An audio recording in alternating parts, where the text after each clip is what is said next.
젊은 선수들의 본보기였다. 매우 성실했다.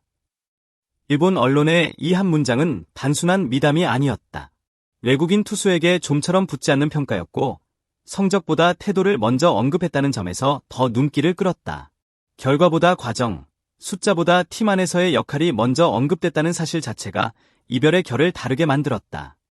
2025 시즌 종료와 함께 한신 타이거즈 유니폼을 벗은 제레미 비슬리. 그리고 그의 다음 선택지는 부산, 롯데 자이언츠였다.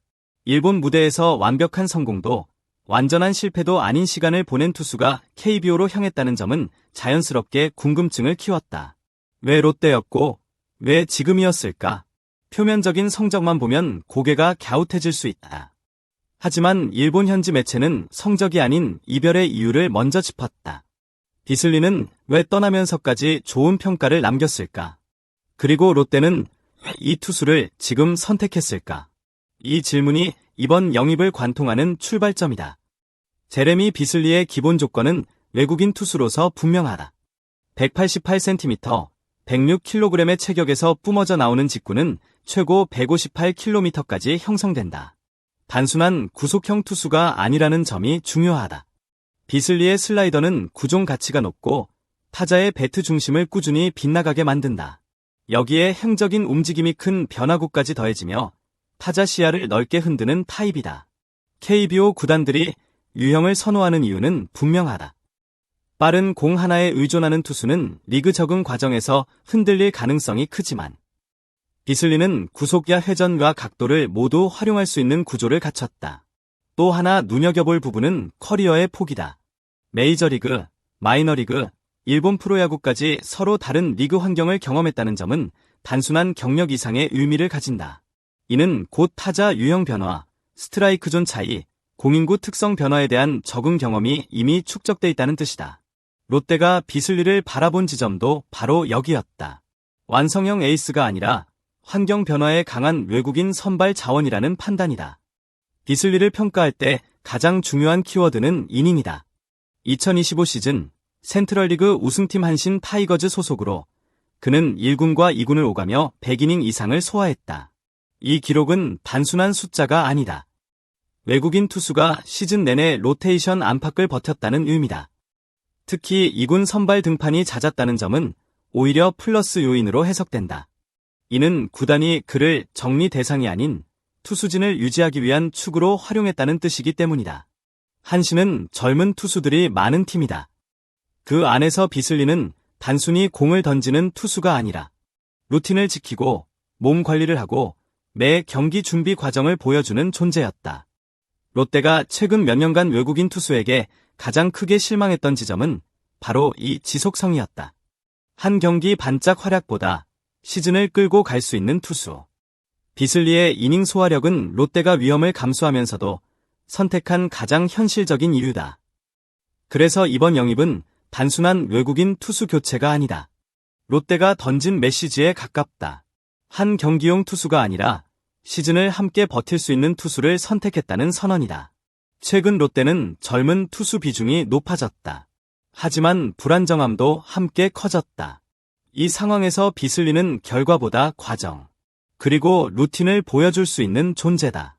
마운드에서의 한 구 한 구보다 경기 전 준비와 경기 후 정리까지 포함된 투수다.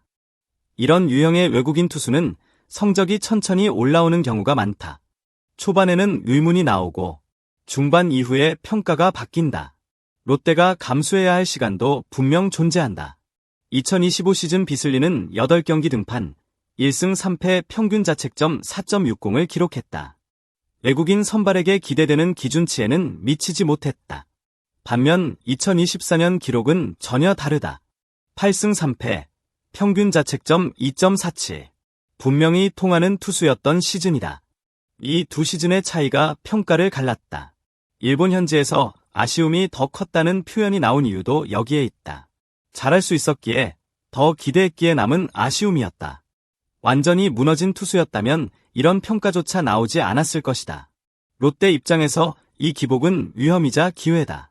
기복이 있다는 것은 원인이 분명하다는 뜻이고, 원인이 분명하다는 것은 조정 여지가 있다는 의미다. KBO는 일본보다 공격적인 리그다. 비슬리에게는 오히려 단순한 승부가 더 잘 맞을 가능성도 있다. 데일리 스포츠가 강조한 부분은 성적이 아니었다. 늘 밝은 표정, 젊은 투수들을 이끄는 태도, 그리고 약점으로 지적되던 킥모션 개선을 위해 시즌 내내 반복한 노력. 히라타 이군 감독이 매우 성실했다고 평가한 이유다. 외국인 선수에게 성실함이라는 단어가 붙는 경우는 흔치 않다. 더욱이 이군에서의 태도를 언급했다는 점은 결정적이다. 이는 단순히 개인 커리어를 위한 준비가 아니라 팀 안에서 자신의 역할을 정확히 인식했다는 뜻이다. 롯데가 최근 강조하는 방향성과도 맞아떨어진다.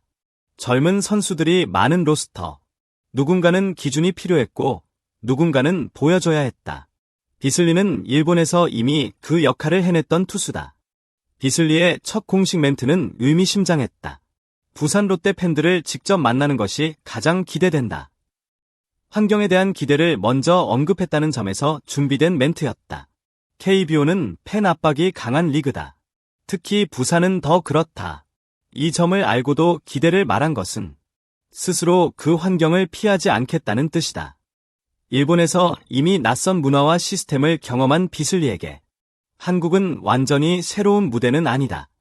적응을 핑계로 삼지 않겠다는 선언처럼 들린다. 물론 의문은 남는다. KBO 타자들의 빠른 타이밍, 과감한 초구 승부, 그리고 더 공격적인 주루 플레이. 158km 직구가 언제까지 통할 것인가라는 질문도 피할 수 없다. 하지만 반대로 묻고 싶다. 일본에서 실패를 경험한 투수는 한국에서 반등하지 못한다는 공식이 존재할까? KBO는 수많은 반전 사례를 만들어온 리그다. 비슬리는 그 조건을 모두 갖췄다. 결국 관건은 하나다.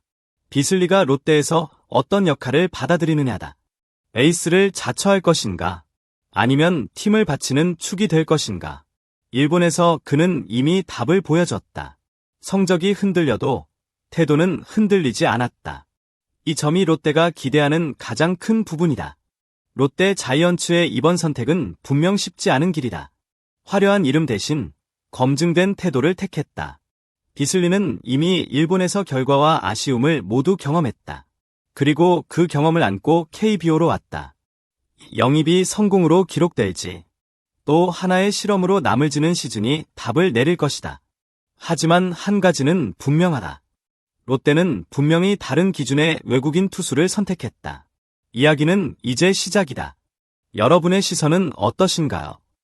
앞으로 이어질 롯데의 행보와 KBO 소식이 궁금하시다면 구독과 알림 설정으로 함께해 주시기 바랍니다.